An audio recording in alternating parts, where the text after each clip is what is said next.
Welcome back to Birminology, everyone. I'm Jeremy Birmingham. This is the podcast, and today we're talking with Trey McNutt, a 2025 in-state defensive back prospect from Shaker Heights High School. His father, Richard McNutt, was a member of the 2002 Ohio State National Championship football team and now coaches at Tennessee State with Eddie George. We're going to talk with Trey about his recruiting process, how it's been going, and where he thinks it's going next. Trey McNutt joins us now. Trey, thanks for taking some time to join the show. I've wanted to have you on for a while since Ohio State offered you a few months back, and I know you've been a busy guy, traveling all over the country, seeing a lot of schools. Now you're already getting ready for your junior season at Shaker Heights. So let's just start right there. First and foremost, how was this summer for you now that you have emerged as a national recruit that, you have options from coast to coast? I mean, how did this summer feel for you? It was a busy summer. I had a great time during the summer. Lots of fun, lots of new experiences. Went to many colleges to visit. I went to Ohio State twice to camp, and I just had a great time this summer. Those days at Ohio State, you showed up for one camp, and then I don't know if you had planned on staying for both, or if you just decided, screw it, we're going to stick around and get a second day of work in with Tim Walton and Perry Eliano. It's interesting to me because it seems like most schools are recruiting you as a safety right now, correct? But Ohio State is talking to you about corner. Do you have a preference? Did you learn anything about yourself at those positions this summer? And have you started to get a better feel for one spot or the other?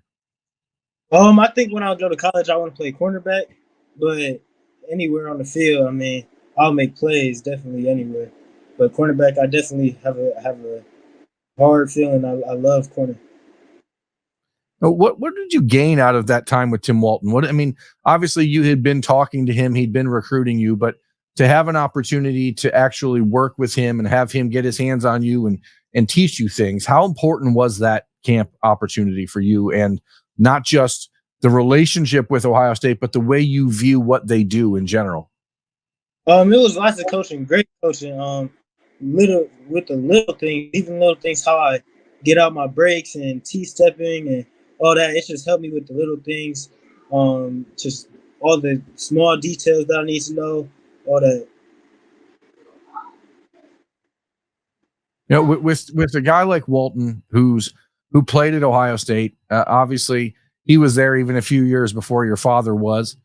You get a sense, what Ohio State is from talking from coaches, from growing up in Ohio, from talking to your dad. I know he's never pushed Ohio State on you. He's not from Ohio. He's from Illinois originally. So it's not like he grew up a huge Buckeye fan, but with the influence that he has, have you gained any new insight into Ohio State and what it's all about that you didn't know, even though, you grew up in it? I definitely see the brotherhood in Ohio State now. I see what they're talking about, how all that brotherhood and stuff, like it's actually a real thing. I felt it, how they coach me, how they treat you as a person. And I feel how they coach you up. When they talk about being the best, they're not playing around. Like they're going to make you the best version of yourself.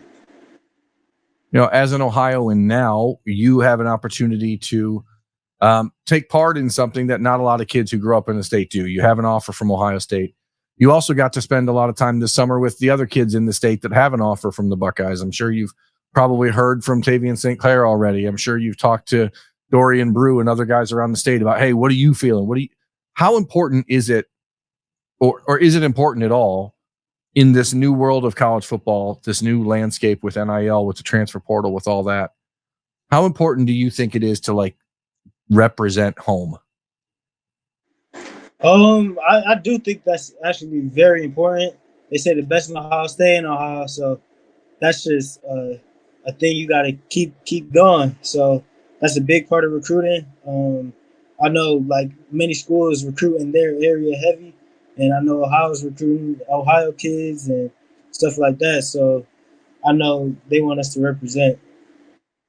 Obviously, knowing that, it has to feel good, but at the same time, you are a soon-to-be high school junior who has a lot of great opportunities ahead of you and a chance to see the country, and maybe you find what you're looking for somewhere else. Has this summer helped you really gain an appreciation for the entirety of the process? And has it given you a little bit more clarity into what you're actually seeking and needing in recruiting? Yes, sir. It's actually helped me a lot throughout this summer of like how where I want to be at, all those things like meeting people and all that. I haven't like made a decision to where I'm labeling schools from top to bottom, but I've definitely like felt what I want in a school, how I want a brotherhood, how I want to feel like I'm wanted, not just celebrated and stuff like that. Yes, sir. Now, as we go back, your father again, Richard played at Ohio State when he was coming out of Illinois in the class of 1999, as I remember, because I'm old. He Mhm. was he was a very highly rated player, similar to yourself. He went through a lot of ups and downs at Ohio State, had a lot of injuries with his ankle that kept him off the field, but at the same time, he left as a national champion. Yes, sir. Again, knowing that he hasn't pushed the Buckeyes on you by any stretch, what sort of influence has he had in teaching you what to look for, what to expect in this process? Not just as your father, but now as a college coach. How has that helped you kind of parse through the real and the fake? Definitely. How like just going on all these visits, all the coaches are obviously going to like be great to you. They're going to be a great person, but don't fall in love with like how it feels at that moment, but fall in love with the actual place and how the program is and all that stuff in the school. Is it weird for him to like know that he can't recruit you because there's no way you'd be going to Tennessee State, or how does he handle that? I mean, he supports me. He supports me through everything. Teaches me little things at cornerback. He's great. But he's not saying, "Hey, just think about it. You could come play at Tennessee State, right?" I mean, there you Nah, could start right away. nah, You'd probably start as a freshman. nah, he don't do that. You know, you're not making the visit to Ohio State. They're having a July 28th cookout, barbecue, hangout session. You told me you're not making it because you guys have doubles that day and you're doing, workouts. What's the plan for Yes, sir. you heading into this season? Have you shortened up your timeline for a decision at all? Has this summer made you feel like it maybe needs to go longer? How do you see things working from here into the season? I think after the season, I will be starting to actually like level the schools and make top tens and do all that stuff. But this season, I mean, I just gotta focus. It's my junior year. I gotta go all out this year. It's my breakout year. Have you thought about, Trey, like how different your life is now than it was 6 months ago? I mean, you were in January, you had one or two Big Ten offers. I think Purdue and um, uh, Mm. another that is escaping me. Maybe now life is like different. You've got Ohio State, you've got Michigan, you've got Notre Dame, you've hear from schools all over the country, Penn State. Like, has it hit you how different your life is now? I mean, yeah, it's of course hit me. I'm treated different than others, but I mean, you can't let that get to your head. Just treat yourself so big. I mean, you got to work just as hard as you was before to where you got. So you can't just stop working and expect things to go your way.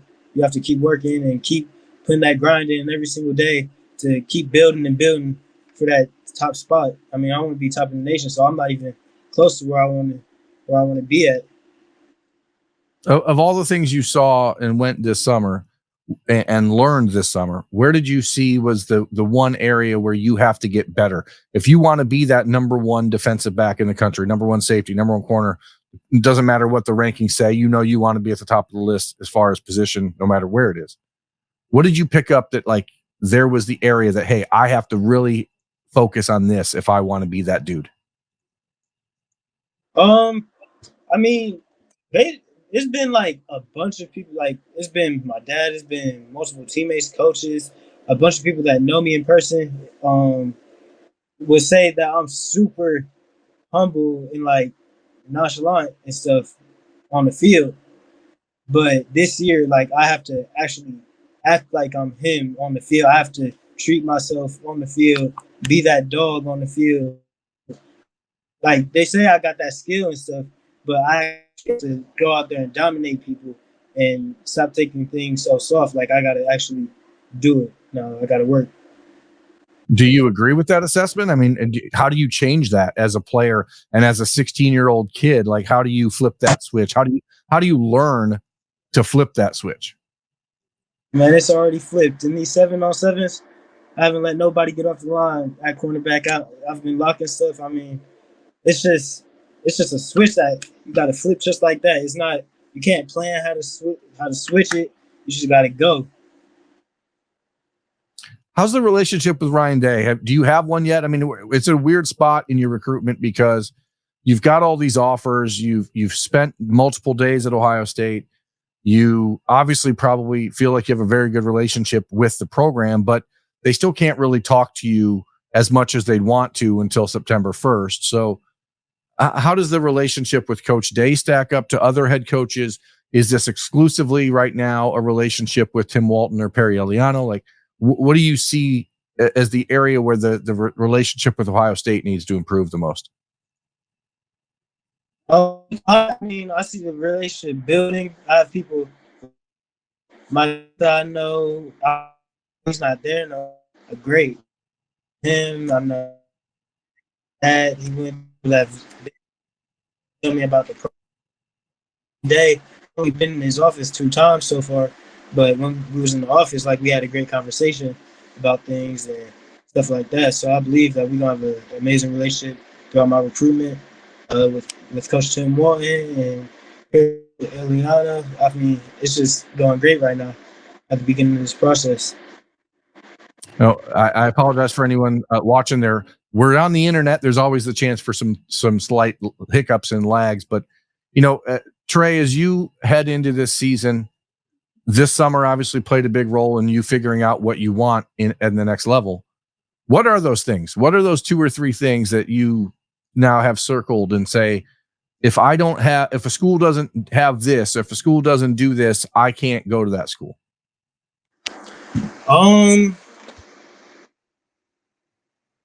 I would say if they just don't see the future after football, because football is gonna end. So at one point in your life, football is gonna end. So like, if they don't have ways, like if they don't set you up for success after football, or like it's just not set up after football, then it's not right.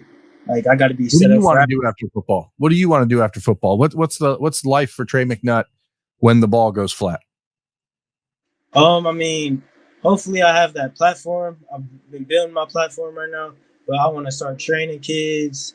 I have a motto is called For the Kids, and basically it's just like I'm what I do is for the kids. Like everybody's been hitting me up, all the little kids been hitting me up asking like little drills, how to do them and what to do better at corner and stuff like that. So I mean, like what I do, it's just they inspire me and I want to inspire them back to get better and just grow as people in life. It's been a while since a player from Shaker Heights High School picked Ohio State.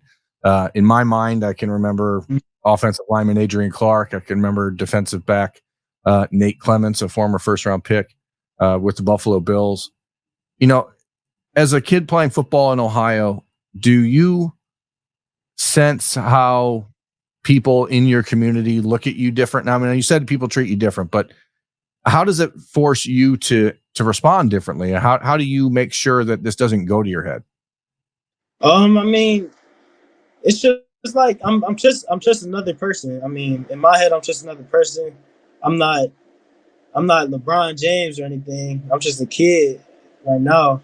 I'm Trey McNutt.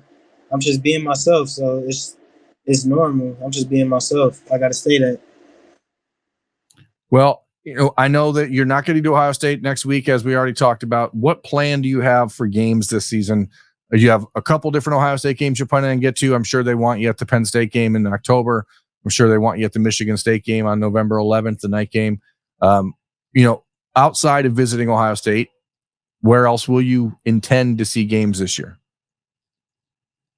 I know I'm gonna be at Penn State for a game, Notre Dame for a game, Tennessee. I know I'll be all around for games this year. It's safe to assume you'll be at Notre Dame when they play Ohio State, I'd imagine, on September 24th. That's one of those schools, Notre Dame, that you've been pretty high on already early in the process. Yes, sir. How hard is it for you to consider the idea of going somewhere else? Is it exciting to you to think about maybe playing somewhere else, or does it always circle back to like, well, Ohio State's Ohio State? Or how do you balance these things out? Because there's obviously the part of you that grew up in the shadow essentially of Ohio State, and then now there's the recruit side where you have to look at everything objectively. How do you separate those two sides?